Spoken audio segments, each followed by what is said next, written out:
Well, Lee Jae-myung has already begun work as South Korea's president just hours after being elected. The 6 months of instability following Yoon Suk-yeol's failed declaration of martial law ensured Lee would not get to enjoy the usual transition period and ratcheted up pressure to tackle mounting crises facing the country. Kwon Jung-ho is host of the Korean Politics Debrief podcast, and he joins me now from Seoul. Good to have you with us this evening. And firstly, what do you make of the overall result of the election with Lee Jae-myung winning around 49% of the vote? Is this considered a good result from the new president's point of view? Well, so on one hand, this was a wholly unexciting result. All the polls, ever since former President Yoon was impeached in April following that disastrous attempt to impose martial law, all the polls had E in the lead by a margin of around 10 points or more. So this win was no surprise at all. But on the other hand, it was quite dramatic because it was the public's final and decisive condemnation of former President Yoon and what he attempted to do.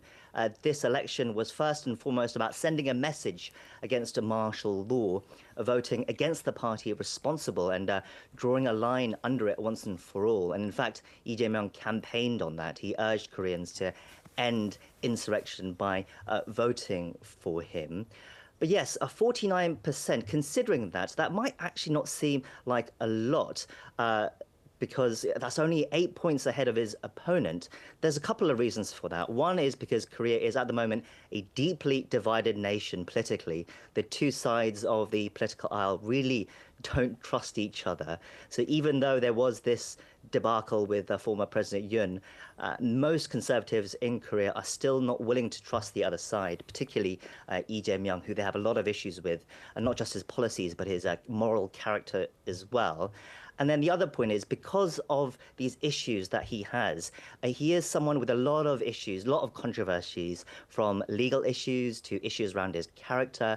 And this has hampered him from having, I think, a bigger election win that people might have expected. So, yes, it was a big win, 49%, the second highest ever win in Korea's modern democracy, but perhaps not as big as some people might have expected. Yes, do you think, you talk about his background a little bit. He's got all those cases that are pending. He's got immunity at the moment, but he's got a rags to riches history about him. Would that help him through in terms of being able to reach out, get his message out to the public? Well, yes, so he's got a very interesting story, a very interesting character, but also very divisive. As you said, very humble beginnings, born in the 60s to a poor household, essentially worked in sweatshops from the age of 13, where he also injured his left hand, resulting in permanent disability.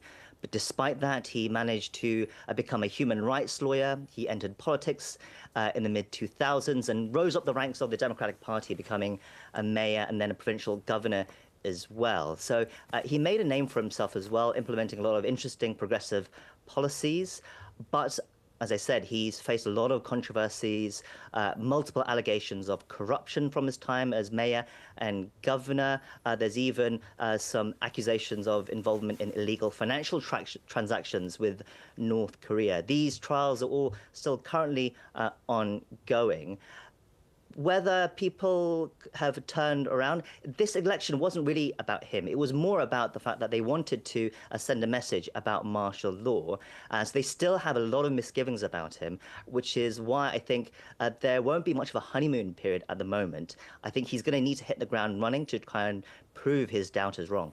And if he is now hitting the ground running, what are going to be some of his immediate policy priorities, given the fact that his party has got a massive majority in the parliament? Yeah, he wields a lot of power. So he's got the public mandate, that major majority in the National Assembly, as you said. He has a very strong grip on the party itself as well, which is important. And the opposition are weak and ineffective. So he could make really sweeping reforms and changes if he so wishes. With that in mind, what's going to tackle first? Well, he's talked about overcoming the political divide in the nation. But actually, it's the economy that's the most urgent. And he said that himself. Korea faces huge existential issues when it comes to the economy. Chronic low birth rate, aging population, elderly poverty, disillusioned youth struggling to find jobs and housing, huge household debts. And then there's the US tariff concerns as well, especially important for Korea, which is an export-driven economy. And that is possibly something that he's going to try and tackle first, the issues with the US, because that is urgent. And the economy at the moment for Korea, it's really struggling. This year alone, the Bank of Korea has cut the growth forecast for the nation from 1.9 to 0.8%. So yeah, there's going to be a lot he needs to do to try and improve the economy. And if he can do that, that will help him win over doubters as well. Yeah, it does sound like a very, very challenging tenure for him. And on that front as well, just looking across the border, do you see any major changes in how he deals with North Korea and Kim Jong-un? Yeah, this is something that I'm sure a lot of your watchers will be interested in. He is a departure from his predecessor, Yoon, who was very hardline against North Korea. And he said he's more open to dialogue and he believes better relations with North Korea is important for the security of South Korea.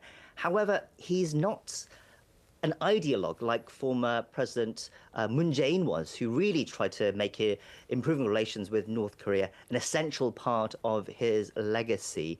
I think with Lee Jae-myung, although he will perhaps be more open for talks, I don't think he'll push for anything too much, especially if the North aren't interested. For example, I don't think he'll push for sanctions on North Korea to be lifted, like we saw with the Moon administration. He'll want to ratchet down tensions, though, perhaps by doing things like scaling down military exercises with the US, or at least using less aggressive language. But this, I think, for him was going to be less of a priority. Okay, Kwon Jang-ho in Seoul, really appreciate your analysis. Thank you so much. My pleasure.